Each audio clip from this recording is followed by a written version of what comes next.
लोग बीमारी का भी उतना ही इंतज़ार करते हैं जितना अपनों के आने का।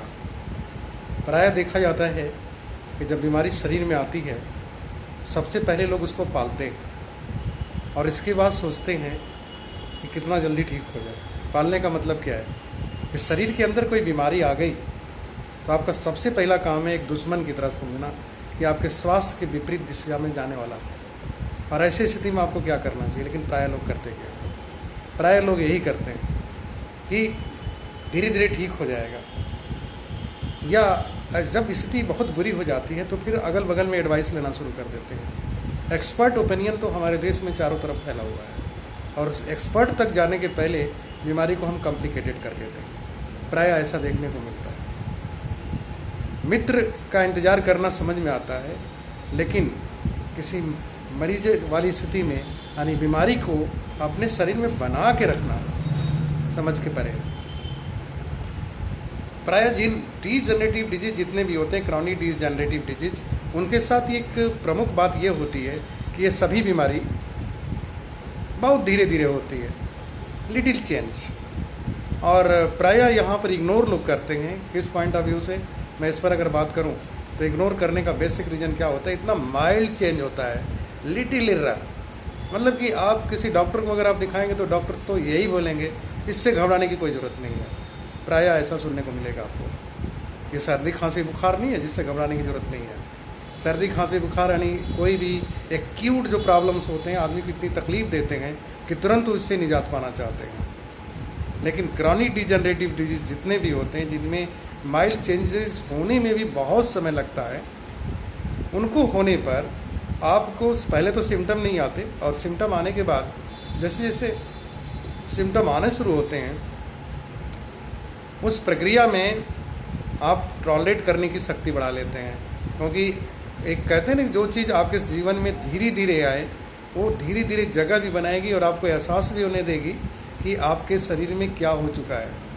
थोड़ा थोड़ा थोड़ा थोड़ा करके माइल्ड प्रोग्रेस एक ह्यूज डिफरेंस क्रिएट कर देता है अगेंस्ट द हेल्थ। यहाँ पर आप कभी भी अगर आपके बॉडी में लिटिल चेंज भी हो, लेकिन वो एक डिजनरेटिव चेंज है, इसके प्रति आपको बहुत ज़्यादा कॉन्शस होना चाहिए। इवन कि वायरल फीवर से ज़्यादा कॉन्शस होना चाहिए। क्यों?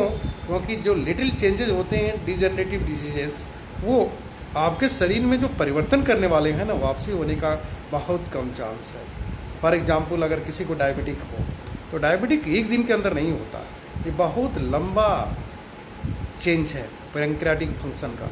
आपके शरीर में जो पैंक्रियाज है, जो आपके इंसुलिन सिक्रीट करता है बीटा सेल से, और उससे आपके शुगर का मेटाबॉलिक क्रिया होती है जिससे एनर्जी मिलती है, ये एक लंबी प्रक्रिया है। तो लंबी प्रक्रिया में अगर आप सोचते हैं कि डायबिटीज़ अभी अभी हुआ है, भ्रम है आपका। उसी तरीके से बहुत सारे ऐसे भी रोग हैं, जैसे आजकल सुनने को मिलता है सैक्रल स्पॉन्डिलोलिटिस, या क्या कहते हैं, स्पाइनल कार्ड के अंदर की होने वाली बीमारी स्लिप डिस्क, बड़ा कॉमन वर्ड्स है। सर्वाइकल स्पॉन्डिलाइटिस एक ऐसा कॉमन वर्ड हो गया है जैसे लगता है कि सर्दी खांसी बुखार है, यानी कि लिटिल चेंज है। ये सर्वाइकल स्पॉन्डिलाइटिस आपको क्या लगता है? बनने में बरसों का काम है। न जाने कितना एनाटॉमिकल डिस्पोजिशन में खड़े रहे होंगे कि ये बीमारी आपको इतनी गहराई से आपके शरीर में जगह बना ली। अब ये समझने की बात है कि यहाँ पर हमें आपको बहुत ही सतर्क होने की ज़रूरत है, लेकिन सतर्क बहुत कम लोग होते हैं। डॉक्टर के पास जाते हैं और डॉक्टर क्या बोलते हैं कि इसका फिजियोथेरापी करा लो, या थोड़ा सा गर्म लिहाफ लगा लो, ऊपर कवर लगा लो, कॉलर बोन्स लगा लो, ये क्या कहते हैं सर्वाइकल बैक जो बोन्स है उसकी कवरिंग होती है, बेल्ट लगाने की बात, उसको लगा लीजिए, आप ठीक हो जाएंगे, आपको आराम रहेगा। आराम एक बहुत ही खतरनाक वर्ड है, specially in the case of chronic degenerative disease. अगर रिलीफ की बात करेंगे तो आपके जीवन में बहुत घातक स्थिति पैदा होने वाली है। दोस्तों, आपको डायबिटीज, जैसे किसी को बीपी होती है तो बीपी लोग क्या कहते हैं कि कोई रीज़न से हो गया होगा। बीपी एक बार में नहीं होती। और जो मेडिसिनल हेल्प की बात आती है, ऑल टुगेदर में किसी भी बीमारी का मान लूँ, जैसे एल्जाइमर डिमेंशिया हो, या आपको विजुअल इम्पेयरमेंट की प्रॉब्लम हो, या आपको एलर्जिक होता है, इसी तरीके से कार्डियक प्रॉब्लम्स है, कुछ भी प्रॉब्लम्स है, ये सब बहुत ही घातक बीमारियां होती हैं। और इन घातक बीमारियों के पीछे जो रीजन्स है बहुत लंबा है। मुझे आश्चर्य इस बात पर होता है कि हम एक डॉक्टर की एडवाइस को उस पॉइंट पर भी एग्री करते हैं और डॉक्टर भी आपको बोलता है कि अभी इससे घबराने की ज़रूरत नहीं है, यानी कि इतना सीरियस नहीं हुआ कि आप घबरा जाइए। इसका मतलब सीरियस जब हो जाएगा तब घबरा जाइएगा, तब कर क्या लेंगे आप। ये बहुत मार्केबल बात है कि ये सीरियस हो इसके पहले लिटिल चेंज को तो आप नहीं गेस कर पाएंगे। जो लिटिल चेंज होते हैं उस तरह के बहुत सारे सिम्टम होते हैं किसी भी बीमारी में, तो ऐसा लगता है कि एक्यूट कोई प्रॉब्लम हो गया। तो लेकिन जब आपको स्थिति माइल्ड से मॉडरेट होने लगी, मॉडरेट कंडीशन में आ रही है, तो सीवियर की तरफ होने से पहले उसको आप सावधान हो जाइए। क्रॉनिक डिजेनरेटिव डिजीजेज में मोस्टली जब भी मेडिसिन की बात होती है तो ये मान के चलना पड़ता है कि इसमें पेन है तो रिलीफ मिलेगा, या प्रॉब्लम है तो धीरे धीरे टॉलरेट करना पड़ेगा। और डॉक्टर की एक एडवाइस होती है कि जीवन भर आपको मेडिसिन लेना पड़ेगा। व्हाट एडवाइस, क्या एडवाइस है दोस्त, ये समझने की बात है। जीवन भर आप दवाई लेने को तैयार हैं। आप अपने इर्द गिर्द में क्रॉनिक डिजेनरेटिव डिजीज से सफ़र करने वालों की संख्या की गिनती नहीं कर पाएंगे। इंडिया, हमारा भारतवर्ष जो है, यहाँ पर chronic degenerative diseases wholesale मंडी की तरह ओपन हो चुके हैं। हम इसके पहले वीडियो में बात कर चुके हैं कि हमारी आपके शरीर में कैसे न्यूट्रिशनल डेफिशिएंसी और केमिकल एफिशिएंसी, इनऑर्गेनिक केमिकल की एफिशिएंसी एक बहुत घातक बीमारी को दिशा देने में सक्षम हो जाती है। और यही घातक बीमारी हमारे आपके शरीर में जब जगह बना लेती है, तब हमारे आपके पास ट्रीटमेंट के रास्ते भी क्या हैं, पैलिएटिव।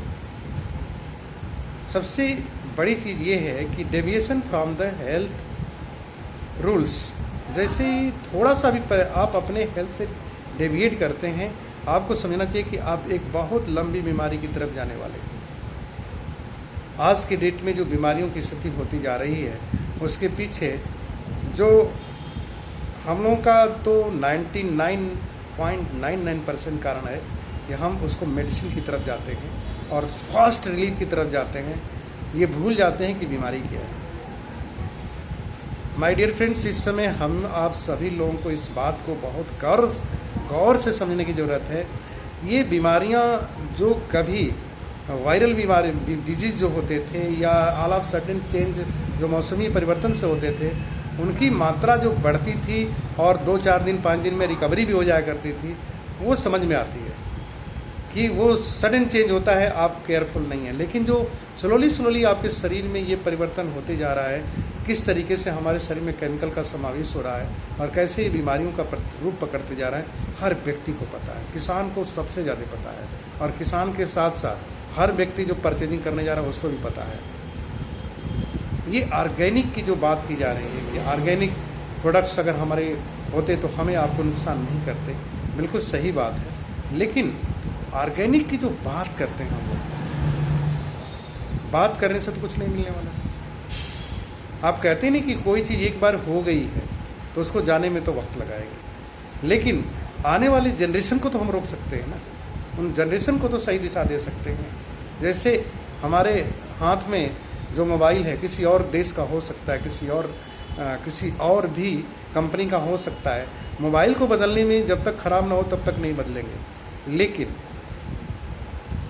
हम उस चीज़ को तो बदल सकते हैं जिसमें हम किसी और चीज़ का सॉफ्टवेयर डाल रखे हैं। तो हार्डवेयर नहीं बदलिए, लेकिन सॉफ्टवेयर बदलिए।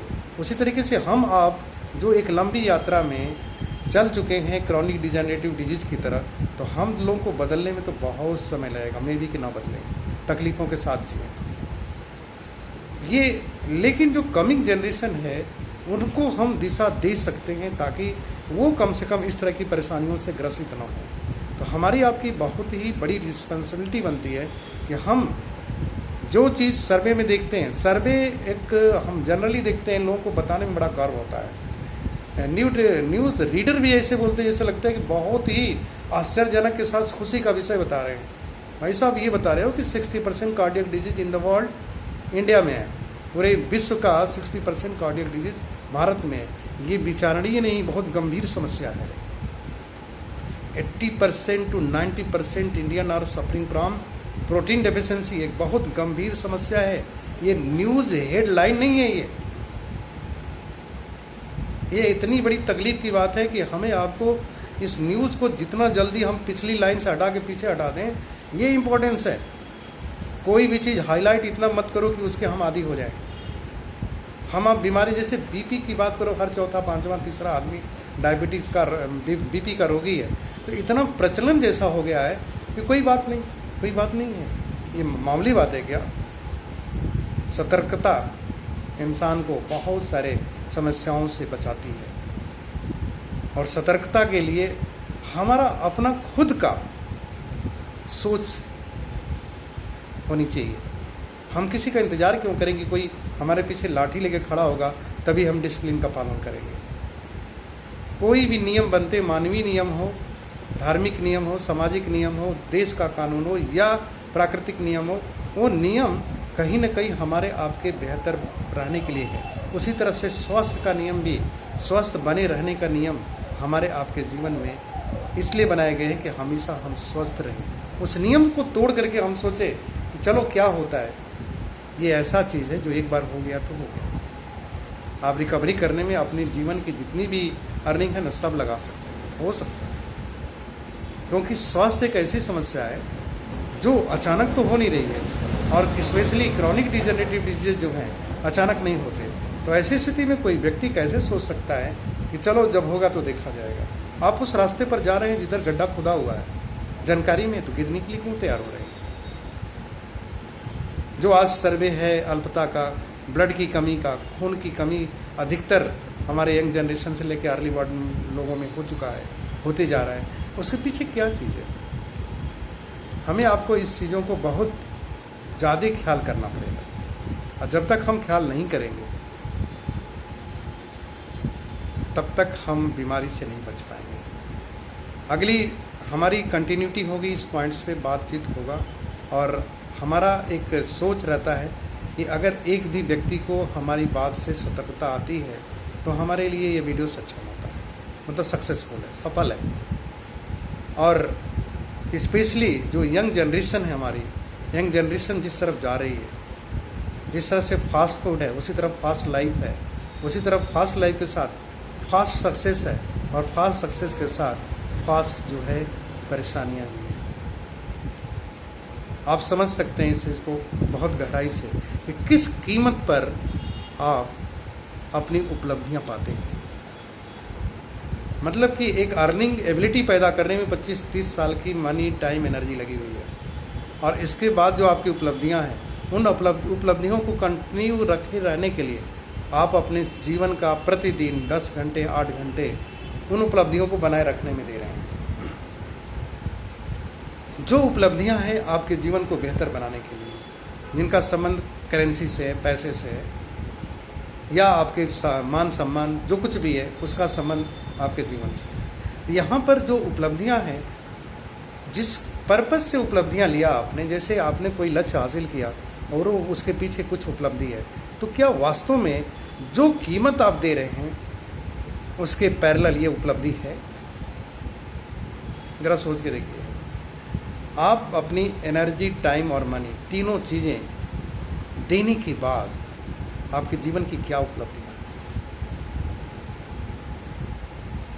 उसको ज़रा गहराई से देखेंगे तो आपको पता चलेगा कि बहुत तरीके के मेंटल प्रेशर हैं, हम अपने परिवार से दूर हैं, अपनों के लिए समय नहीं है, पारस्परिक संबंध खराब होते जा रहे हैं, स्वास्थ्य की परेशानी हो रही है, मानसिक शांति नहीं है, हम अपनी आत्म जागरूकता के प्रति सोच नहीं पाते, हमारे सिर्फ उपलब्धियां दिखती हैं लेकिन उपलब्धियों को जीने का अवसर नहीं है, समय नहीं है हमारे पास। जीवन जो महत्वपूर्ण है वो आवश्यक है, लेकिन जीवन के बाद जो कुछ भी है आज के डेट में सब महत्वपूर्ण हो गया, लेकिन जिसके लिए जी रहे थे वही हमारे लिए गौण हो गया। पैसे से अमीर होना और जीवन में अमीर होना दोनों में बड़ा फर्क है। हम ये सारी चीज़ों को जानते हुए भी आज के डेट में हम कितना अपने आप को इग्नोर कर रहे हैं। कमर में दर्द है इसलिए कार खरीद लिया, लेकिन जो हमारे शरीर के लिए अनिवार्य पोषक तत्व हैं उनके लिए पैसे नहीं हैं। क्यों? कार रहेगी तो कार में बैठ के घूमेंगे, लेकिन पोषक तत्व तो रोज़ खरीदना पड़ेगा। भाई मेरे, स्वस्थ शरीर नहीं तो कार में नहीं बैठ पाओगे। स्वस्थ अगर हेल्दी डाइजेस्टिव सिस्टम नहीं है तो आपके घर में रहे पक्के भोजन शैली, भोजन जो कुछ भी है बेहतरीन से बेहतरीन चीज़, उसको आप खा नहीं पाओगे। अगर आपके सामने तरह तरह के पकवान है लेकिन आपको बीपी है, डायबिटिक है, नहीं खा पाएंगे। कहने का मतलब क्या है? कहने का मतलब क्या है कि आपको इस चीज़ को बहुत गहराई से समझना पड़ेगा, बहुत गहराई से समझना पड़ेगा कि हमारे जीवन के लिए महत्वपूर्ण क्या है। आज के डेट में सभी लोगों के साथ यही चीज़ें इस लेवल से होने लगी हैं कि वास्तव में कहा जाए तो लोग भूल ही गए हैं कि हम जी क्यों रहे हैं। क्षणिक चीज़ों को लेकर के आगे बढ़ना, क्षणिक चीज़ों को बना करके आगे बढ़ना, वही परमानेंट बनते जा रहा है। हम आप समझते हैं कि जो उपलब्धियां हैं वो जीवन से संबंधित है। जीवन से संबंधित नहीं है। जीवन का संबंध हमेशा नेचर से है और नेचुरल लाइफ ही हमें आपको बना के रख सकती है। ये भ्रम से तो बाहर निकलना पड़ेगा। हमारी सारी उपलब्धियां जीवन को बेहतर बनाने के लिए, अपनों के साथ रहने के लिए।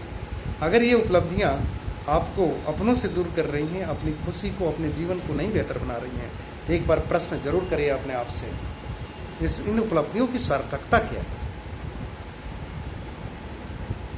सो माय डियर फ्रेंड्स, यहाँ पर मैं अपनी बात को विराम दूंगा, सिर्फ इसलिए कि इतनी बात कहने के पीछे एक ही रीज़न है कि हम आप समझ पाएँ कि जो उपलब्धियाँ हैं उनका भविष्य क्या है और उस भविष्य में हमारा जीवन कैसा है।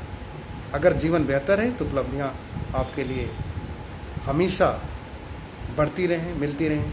लेकिन अगर जीवन बेहतर नहीं हो रहा है तो एक बार ज़रूर सोचने की ज़रूरत है कि बेहतर जीवन के लिए उपलब्धियाँ कौन सी होती हैं।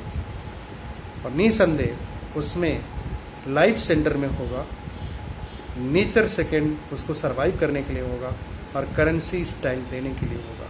तो आप ज़रूर देखिए लाइफ, नेचर एंड करेंसी, हमने वीडियो शेयर किया है। ये आपको बहुत ज़्यादा अच्छी तरीके से क्लियर करने में सक्षम होगा। थैंक यू, नमस्कार।